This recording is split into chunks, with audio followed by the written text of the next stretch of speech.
He was investigating a disappearance but never expected to find himself in a photograph taken 100 years ago. The manila folder landed on Detective Daniel Holmes's desk with a soft thud, sending a small cloud of dust into the afternoon sunlight streaming through the precinct's windows. Another cold case, nothing unusual there. What was unusual was the note attached to it, Detective Holmes, personally requested for review. Daniel ran his fingers through his salt and pepper hair, wondering who could have specifically asked for him to look into a century-old missing persons case. The folder's tab read, Langley, Catherine, Missing Person, 1923. As he opened it, the musty scent of aged paper filled his nostrils. The first page contained a typed summary. Catherine Langley, age 24, disappeared from her home in Providence, Rhode Island, on October 15, 1923. No signs of forced entry, no evidence of foul play. The only item out of place was a camera on her writing desk, an expensive Kodak model that had recently been wound, suggesting a photograph had been taken shortly before her disappearance. Daniel's eyes narrowed as he noticed something odd about the report. The investigating officer's name had been carefully redacted, leaving only a black rectangular void where it should have been. He'd seen redactions before, but this one felt different, newer than the yellowed paper it was on. As he dug deeper into the file, his fingers brushed against something smooth tucked between the pages, a photograph, remarkably well preserved for its age. The edges were slightly yellow, but the image itself was crisp, almost as if it had been developed recently. It showed a young woman, presumably Catherine Langley, standing in what appeared to be her study. She wore a dark dress typical of the 1920s, her bobbed hair and confident pose capturing the spirit of the era perfectly. But it was the figure standing next to her that made Daniel's blood run cold. He found himself staring at his own face. The man in the photograph wore different clothes, a three-piece suit that belonged firmly in the 1920s, but everything else was identical. The same sharp jawline, the same slight scar above his right eyebrow from a childhood accident, even the same detective's badge pinned to his lapel. And there, on his wrist, was a watch that made Daniel's hand instinctively move to touch its twin, his grandfather's Waltham pocket watch, converted into a wristwatch, passed down through generations of his family. "This is impossible," he muttered, pulling out his magnifying glass to examine the photograph more closely. He'd seen plenty of doctored photos in his 20 years on the force, but this showed none of the usual signs of manipulation. The grain pattern was consistent throughout, the lighting natural, the shadows falling exactly where they should. His computer chimed with an incoming email, making him jump. The subject line read, Langley case, address found. Daniel didn't remember requesting any information about the case's location, but the sender was from the city's historical society. The message was brief: Detective Holmes, per your inquiry, the Langley residence still stands at 47, Benefit Street. Property records indicate it has been abandoned since 1923. Current owner unknown. Providence Historical Society. Daniel checked his sent emails. There was nothing about the Langley case. He hadn't made any inquiries. The autumn sun was already setting as he drove through Providence's historic east side, the colonial-era houses casting long shadows across the narrow streets.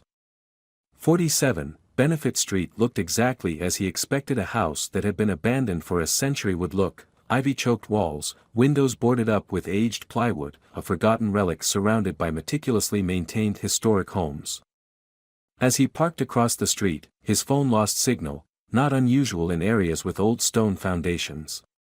But when he checked his watch, he found it had stopped. 3:17 p.m. He tapped the glass, but the hands remained frozen. The front gate creaked as he pushed it open, the sound echoing oddly in the still October air. Yellow police tape, far too fresh to have been there since 1923, fluttered from the porch railing. Someone had been here recently, and officially. The lockbox on the front door contained a key, standard procedure for abandoned properties under police investigation. But Daniel hadn't been briefed about any active investigation here. The key turned smoothly in the lock, as if the mechanism had been recently oiled. The door opened with a whisper, revealing an interior that defied logic. While the outside showed a century of neglect, the foyer looked as if it had been frozen in time. Dust covered everything, yes, but the furniture, the wallpaper, even the umbrella stand by the door, all were pristine artifacts of the 1920s. Daniel's trained eye caught another anomaly: fresh footprints in the dust led upstairs. They weren't his, and they weren't old. The dust had been disturbed within the last day or two. Police. Anyone here? His voice sounded strange, muffled, as if the air itself was thick with more than just dust. No response. A wall of photographs caught his attention. Family portraits, social gatherings, all clearly from the 1920s. But there was a gap, a conspicuous rectangle of unfaded wallpaper where a photo should have been. The missing photograph's dimensions matched exactly the one in his pocket. The staircase creaked under his weight as he followed the footprints up to the second floor. They led to what must have been Catherine's study, the same room from the photograph. The door was ajar. Daniel's heart pounded as he pushed it open. The room was a perfect match to the photograph, down to the smallest detail: the heavy mahogany desk, the typewriter, the oriental rug. Only now everything was covered in decades of dust, except for one thing. The camera, the exact model mentioned in the report, sat gleaming on the desk as if it had just been placed there. "Looking for answers, Detective Holmes?" The voice behind him made him spin around, hand instinctively reaching for his weapon. A woman stood in the doorway, elderly, but her eyes sharp and clear. She wore modern clothes but seemed somehow out of place in them. "Mrs. Sullivan," she said before he could speak. "I own the house next door. Been watching it for nearly 50 years now." She stepped into the room, her movements careful, deliberate. "You're not the first Holmes to investigate this case, you know." Daniel's mouth went dry. "What do you mean?" She smiled, but it didn't reach her eyes. "Your grandfather, Daniel Holmes Sr. He was the original investigating officer in 1923. Disappeared the same day as Catherine Langley. The department covered it up, of course. Redacted his name from all the files." She nodded at the camera. "That was his case file you were given. The one he never finished." Daniel's mind raced. His grandfather had died before he was born, or at least that's what he'd been told. The watch he wore had come through his father, who'd said it was a family heirloom. "That's impossible," he said, but even as the words left his mouth, pieces started falling into place. The redacted name. The fresh police tape. The recently oiled lock. Mrs. Sullivan's expression turned grave. "In this house, detective, impossible is a matter of perspective. Time doesn't work quite right here. Never has. Not since that day in 1923. She pointed to his watch. "Check the time." His watch still read 3:17. According to his phone, which had started working again, it was nearly 6 p.m. Catherine Langley was a researcher, Mrs. Sullivan continued. Brilliant physicist. She was studying something she called temporal displacement. The university thought she was mad, of course. Pulled her funding. But she continued her work here, in secret. The old woman's eyes drifted to the walls. The house was her laboratory. Still is, in a way. A floorboard creaked somewhere in the house. Mrs. Sullivan's head snapped toward the sound. "We're not alone," she whispered. "We're never alone here. Past and present, they blur. Especially as October 15th approaches." "That's tomorrow," Daniel realized aloud. "Yes," she nodded. "And you're here, just like he was. History doesn't just repeat, detective. Sometimes it overlaps." The sound of typing suddenly echoed through the house, the distinctive click-clack of an old typewriter. It seemed to come from everywhere and nowhere at once. Mrs. Sullivan backed toward the door. "I've said too much. But you needed to know. You deserve to know." She reached into her pocket and withdrew a small, leather-bound book. "Catherine's journal. Found it when I was a girl. Never showed it to anyone else. But you need to read it. Just remember, in this house, time is like water. And sometimes." She glanced nervously over her shoulder. "Sometimes the current pulls you under." She pressed the journal into his hands and hurried out, leaving Daniel alone in the study. The typing sound had stopped. He opened the journal with trembling fingers, finding a single envelope tucked into its pages. Inside was a photograph, the exact same one he had in his pocket, but this copy was new, the paper still fresh from chemical development. On the back, in flowing script, was written, October 15, 1923. "The day I discovered how to bend time. The day they came to stop me. K.L." The typing sound resumed, closer now, coming from just behind him. Daniel turned slowly toward the desk. The typewriter's keys were moving on their own. Daniel watched, transfixed, as words appeared on the paper. "They won't let me finish. But you can. Both of you." The keys fell still. His police training screamed at him to leave, to call for backup, to treat this as a potential crime scene. But something deeper, something tied to the weight of his grandfather's watch on his wrist, kept him rooted to the spot. He opened Catherine's journal with unsteady hands. The first entry was dated September 3, 1923. "Success at last. The equations work. Time isn't a river flowing in one direction, it's an ocean. With the right vessel, one can navigate its currents. The university men were wrong. All of them, wrong. But I need more power. The calculations suggest a convergence point next month. October 15. When the temporal tides are strongest." The next several pages contained dense mathematical formulas that made Daniel's head spin. Scattered among them were diagrams of what looked like modified electrical equipment. He recognized the basic shapes, Tesla coils, radio components, other bits of period technology, but their configuration was like nothing he'd ever seen. An entry from October 1 caught his eye. "A man came today. Detective Holmes. Says there have been reports of strange lights, electrical disturbances. He asked too many questions. But his eyes, he understood. Not the science, but the possibility. I saw it in his face when I showed him the prototype. He's coming back tomorrow. Perhaps I've finally found someone who can help." The following entries detailed increasingly frantic preparations. Catherine wrote about temporal pressure building and windows beginning to open. She mentioned Daniel's grandfather repeatedly, describing their work together to perfect what she called the temporal displacement engine. October 14th's entry was different, the handwriting shaky, urgent. "They're watching the house.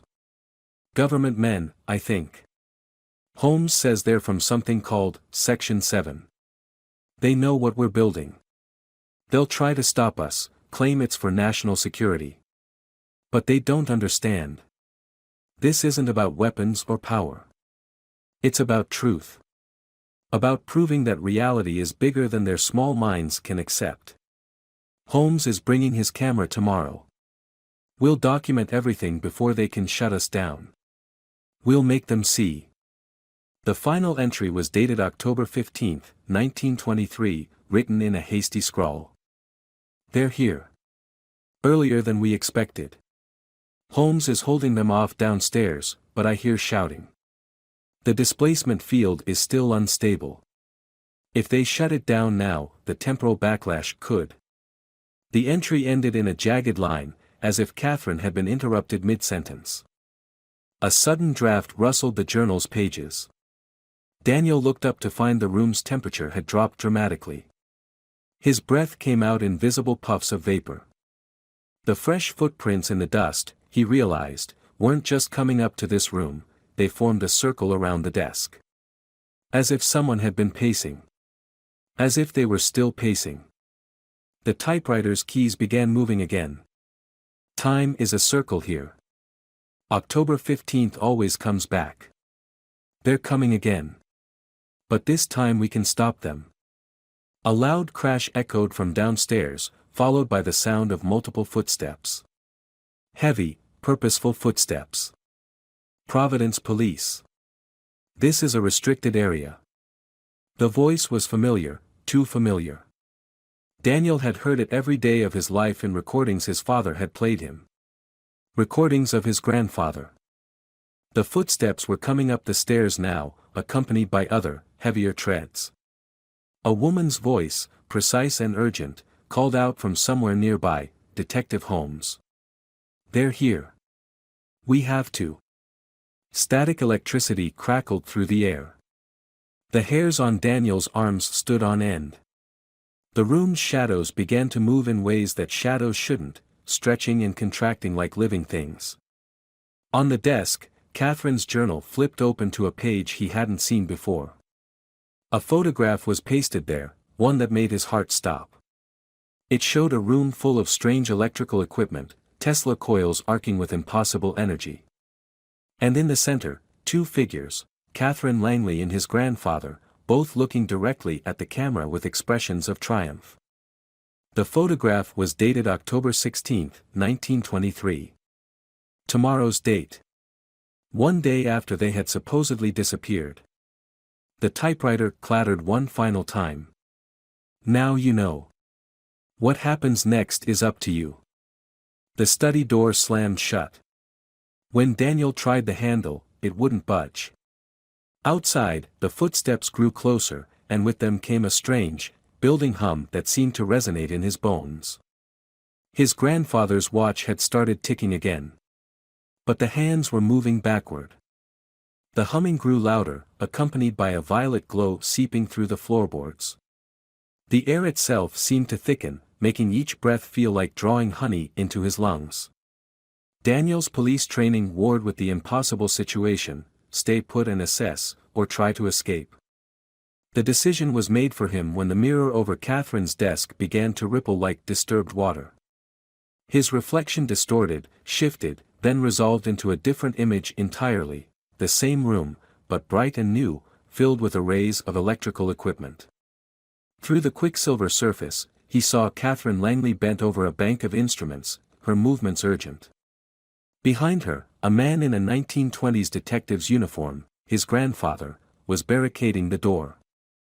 The mirror Catherine looked up, straight at him, and her eyes widened in recognition. "Both of you," she breathed, her voice sounding as if it came from underwater. "The equations predicted this, but I never thought." She pressed her hand against her side of the glass. "Detective Holmes, the younger one, listen carefully. Time isn't just looping here. It's trying to correct itself." A pounding on the study door made Daniel jump. A voice, modern, authoritative, called out, "Federal agents. Open up."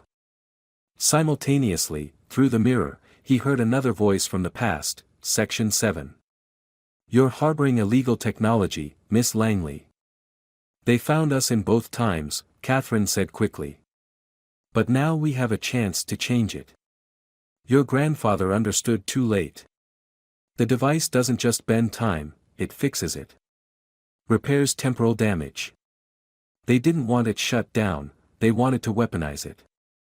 Turn time itself into a weapon." The door shuddered in its frame as someone tried to break it down. The mirror's surface rippled more violently with each impact. "The convergence point is within the next few minutes," Catherine continued. "When they broke in 1923, the feedback loop trapped us between moments.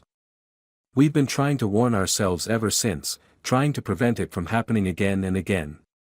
But we needed someone from outside the loop. We needed you." Daniel's mind raced.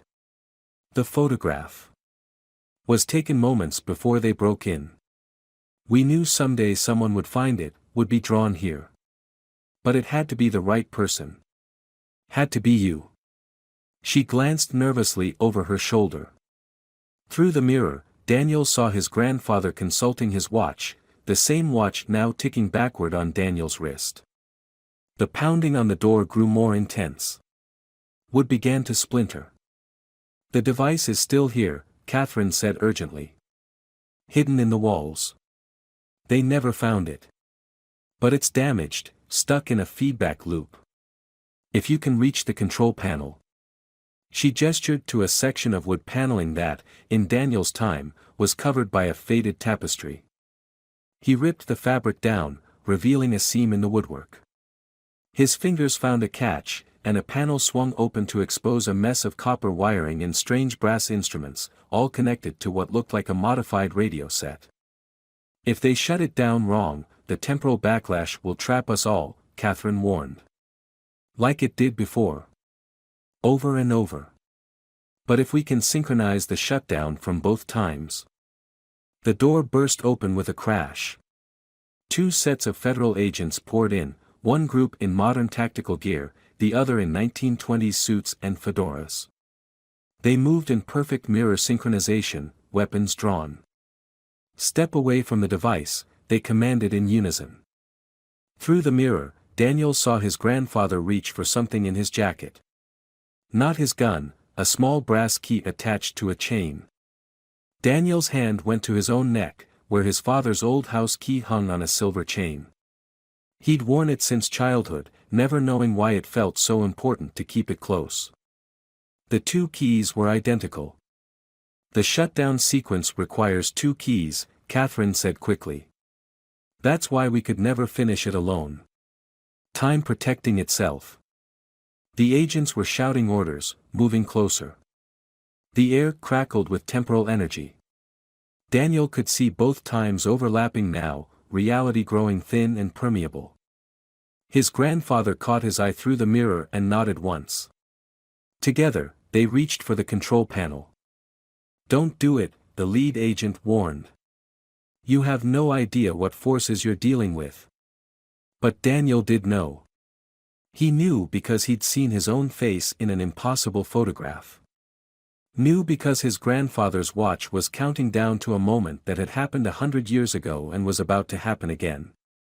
He inserted his key into the lock. Through the mirror, his grandfather did the same. "On three," the older Holmes said, his voice carrying across time itself. 1. The agents rushed forward. 2. Reality trembled on the edge of collapse. 3. Both keys turned simultaneously. For a single heartbeat, nothing happened. Then the world exploded into light. Time itself seemed to shatter, fragmenting into 1,000 crystalline moments. Daniel saw everything at once, Catherine building her device, his grandfather discovering her work, Section 7's decades-long surveillance, Mrs. Sullivan as a young girl finding the journal, himself receiving the case file, all existing simultaneously in a kaleidoscope of fractured time. The agents' shouts turned to static, their movements leaving tracers across multiple moments. The mirror's surface burst outward like mercury, temporal energy cascading through the room in waves of impossible color.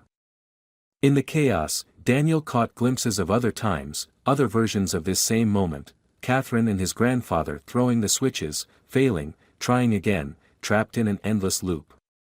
But this time was different. This time the loop had 3 points of contact, past, present, and the space between, where Catherine's device had held them all in temporal stasis. The control panel beneath his hands grew hot, then cold, then seemed to exist in all temperatures at once. Numbers and equations he didn't understand flowed across its surface like living things. His grandfather's watch, both versions of it, began to chime in a harmony that shouldn't have been possible. "The loop is collapsing." Catherine's voice came from everywhere and nowhere. "The timeline is trying to resolve itself." Reality flexed like a rubber band stretched to its limit.